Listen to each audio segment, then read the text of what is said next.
Squid Games. Let's talk about it. When the first season of Squid Games initially came out, I was a little unsure if I were ever going to watch it. I'm not the kind of person that likes to watch popularized media sources until they kind of like calm down a little bit, until they kind of die from the media. So Squid Games was not on my radar when it initially came out. It wasn't until about 2 to 2.5 months ago that I initially watched Squid Games Season 1. I watched Season 1, and then I watched Season 2, and let me tell you, I was hooked. I enjoyed it. I enjoyed every second from the first and second season. Then, recently, just a couple weeks ago, Squid Game Season 3 came out. And I have some choice words for it, okay? It's not that Season 3 was bad. It's just I expected more. I expected something different. It kind of felt lame for it to have ended the way it ended. Spoiler warning. Here it is. Let me fucking just scream at you real quick.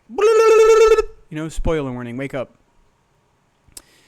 Click off if you don't want to hear what I'm about to say. But when Jihan looked at the camera and said something along the lines of, humans are not horses, we're not for your entertainment, as he proceeds to jump backwards off the top ledge and kill himself. Not my favorite ending. Not gonna lie to you.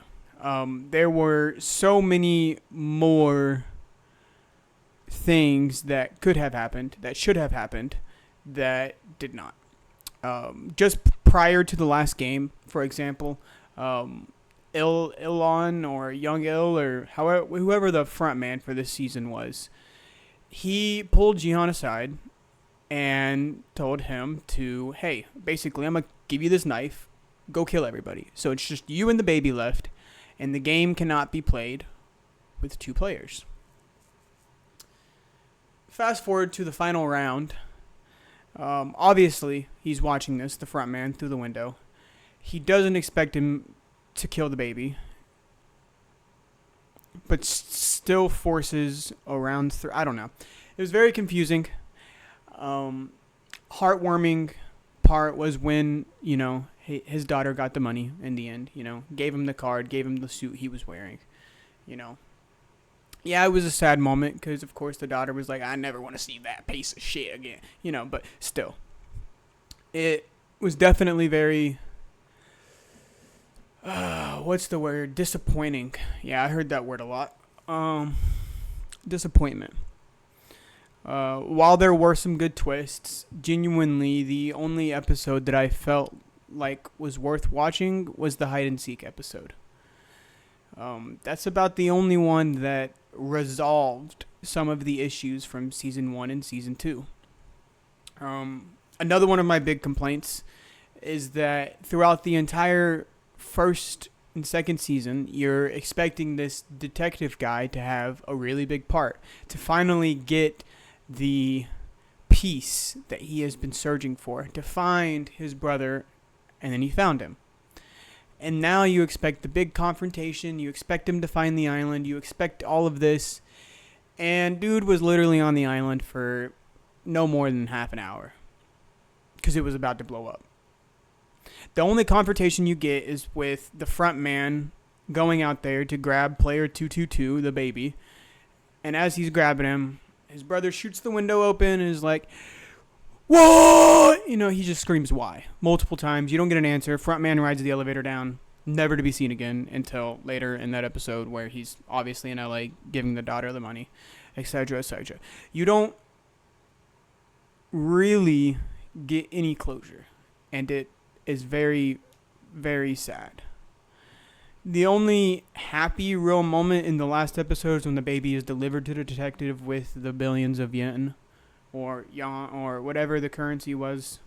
I think I said it right, but still. Either way, season 3 was uneventful. It felt rushed.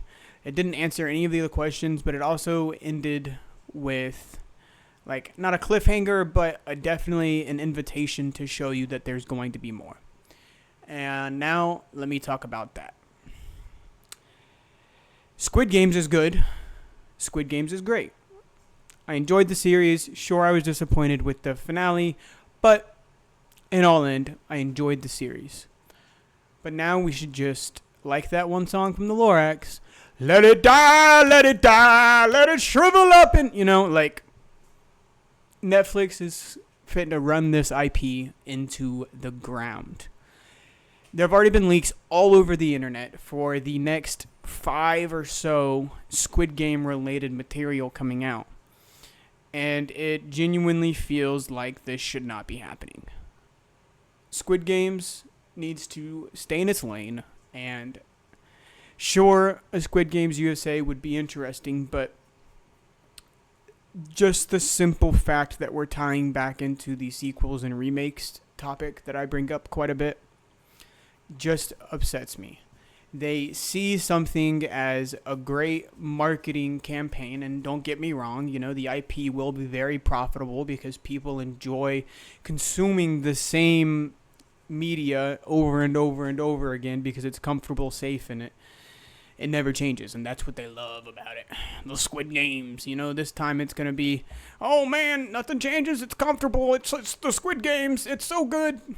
And I'm just not in that boat this time. I'm not a fan of beating a dead horse until it's buried. I think the saying is just beating a dead horse, but I felt like I should add something. I don't think they're ever going to stop. I genuinely think that they're going to push this until the end of time, and there's going to be a Squid Games 100 years later type shit, and it's just going to get real annoying to be constantly fed Squid Games IP over and over again.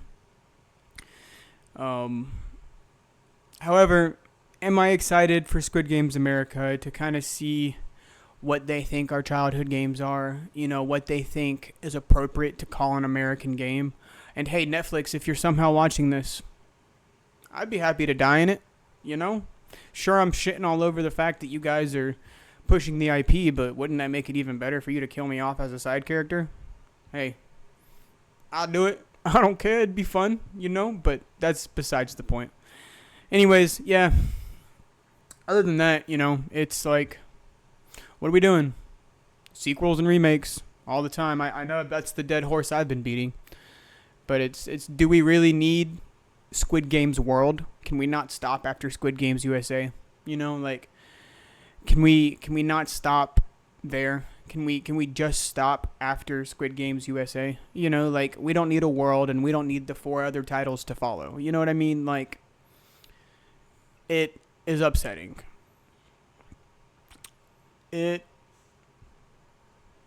Sure, I'm flip-flopping right here, but let's just stop the nonsense and pay some creators for their original ideas.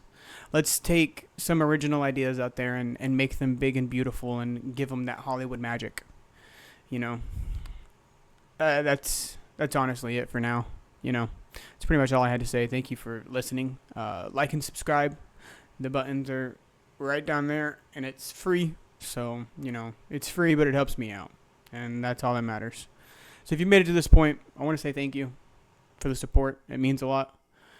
But other than that, this has been The Kevin Show, and I'll see you in the next one. Adios.